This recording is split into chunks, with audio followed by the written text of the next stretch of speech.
అక్కడ మగ్గం పని తప్ప అన్ని పనులు చేయించుకునేవారు అన్నాను కదా! అంటే ఉదాహరణకు అంట్లు తోమడం, ఇల్లు ఊడవడం, నీళ్లు తీసుకొని రావడం. అప్పట్లో ఇంటికి కుళాయి ఉండేది కాదు కదా! అలా అన్ని పనులు చేయించుకునేవారు. తర్వాత కొంచెం మగ్గం పని నేర్పించేవారు. అలాగే కష్టపడుతూ కొన్ని సంవత్సరాలకి మగ్గం నేర్చుకుంది. ఇక మా అమ్మ వాళ్ళు తినడానికి సరిగ్గా లేకపోయేసరికి పిండి ఆడిచ్చే మిషన్ ఉంటుంది కదా! ఆ మిషన్ దగ్గర అక్కడ అన్ని రకాల పిండి ఆడిచ్చి కింద పడుతుంటుంది కదా ఫ్రెండ్స్!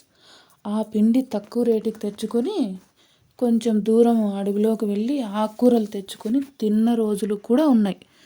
అలా కొద్ది కాలం గడిచిన తర్వాత 1982లో మా అమ్మకి మా నాన్నతో పెళ్లి చేశారు. మా నాన్నకి అమ్మ లేదు. మా తాతయ్య రెండో పెళ్లి చేసుకుని మా నాన్నని, మా బాబాయిని సరిగ్గా చూసుకునేవాడు కాదు. అలా ఉన్న ఇంట్లోకి మా అమ్మ అడుగుపెట్టింది. అత్తగారింట్లోనూ మా అమ్మకు కష్టాలు తప్పలేదు. మా అమ్మకు పెళ్ళైన కొద్ది రోజులకే మా పెద్దక్క పుట్టడం, గ్రహణం తగిలి మా పెద్దక్కకు వీపున గడ్డ పెరిగి 3 నెలలకే చనిపోవడం జరిగింది. అలా ఆ టెన్షన్లో, బాధలో మా నాన్న తాగుడు అలవాటు చేసుకున్నాడు.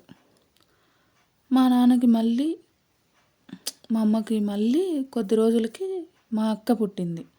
బాలింత అని కూడా చూడకుండా మా అమ్మ అన్ని పనులు చేసుకునేది ఫ్రెండ్స్. మా నాన్న సరిగ్గా పని చేసేవాడు కాదంట. అలాగే మగ్గం నేసుకుంటూ మా అక్కను చూసుకుంటూ ఉండేది. తర్వాత నేను పుట్టాను. నేను పుట్టగానే మా అమ్మకు తీవ్ర జ్వరం. ఆ జ్వరం కోసం మందులు మింగి తిండి సరిగ్గా తినక పాలు పడలేదు. నాకు డబ్బా పాలు పోసేదంట. అవేమో నాకు వంట పట్టేవి కాదు. వాంతులు, విరోచనాలు, పోతానో ఉంటానో అనేలా ఉండేదాన్నంట. అలా ఉండేదాన్ని. మగ్గం పక్కనే పండేసుకొని మగ్గం నేసేది. అలా నేసేటప్పుడల్లా నేను కదలకపోయేదాన్ని. ఎట్లుంటే అట్లే ఉండేదాన్ని ఫ్రెండ్స్. మగ్గంలో నుండి లేచి వచ్చి నన్ను ఒకసారి కదిలించి అమ్మయ్య బతికే ఉంది అని చూసుకునేది. అలాగే ఎన్నో కష్టాలు పడుతూ మా నాన్నతో గొడవలు పడుతూ ఒకసారి చనిపోదామని పాయసం వండుకొని దాంట్లో ఎలుకల మందు కలిపింది. అలా తాగుదామని అనుకోగానే నేను, మా అక్క గుర్తుకు వచ్చాం.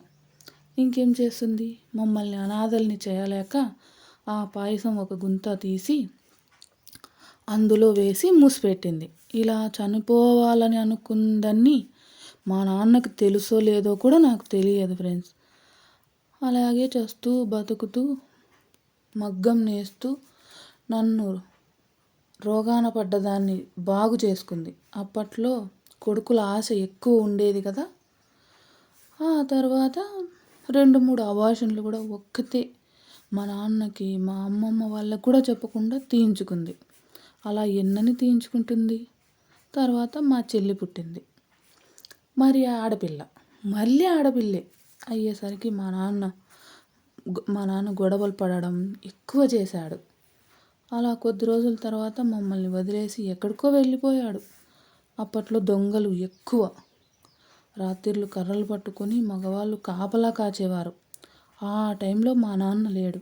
ఇక ఆలోచించండి మా పరిస్థితి ఎలా ఉంటుందో. మా అమ్మ బాగా ఆలోచించి మా తాతయ్యని ఇంట్లోనే ఉండమని చెప్పి మాతో పాటు ఉండేవాడు మా తాత. అలా 6 నెలల తర్వాత మా నాన్న వచ్చాడు. ఇంకేముంది, కొద్ది రోజులు బాగానే ఉన్నాడు. కొద్ది రోజుల తర్వాత మళ్ళీ మామూలే తన్నులు. ఇక మా చెల్లి చిన్నగా దొగ్గాడడం, చిన్నగా నడవడం మొదలుపెట్టింది. అప్పుడు మా అక్క 5వ తరగతి చదువుతుంది. ఆ 5వ తరగతి పూర్తవగానే స్కూల్ మాన్పించారు. ఎందుకంటే మా చెల్లిని ఎత్తుకొని ఆడించుకోవడానికి. అలా మా అక్క మా చెల్లిని ఆడించుకుంటూ ఉండేది. మా అమ్మ మగ్గం నేసుకుంటూ ఉండి అలా కొద్ది రోజులు గడిచాక మళ్ళీ మా చిన్న చెల్లి కడుపున పడింది. అప్పుడు 4వ తరగతి చదువుతున్నాను నేను. మా అమ్మ గర్భవతి అయినా కూడా మగ్గం నేసేది. అలాగే మా అక్కకు మగ్గం నేర్పించింది.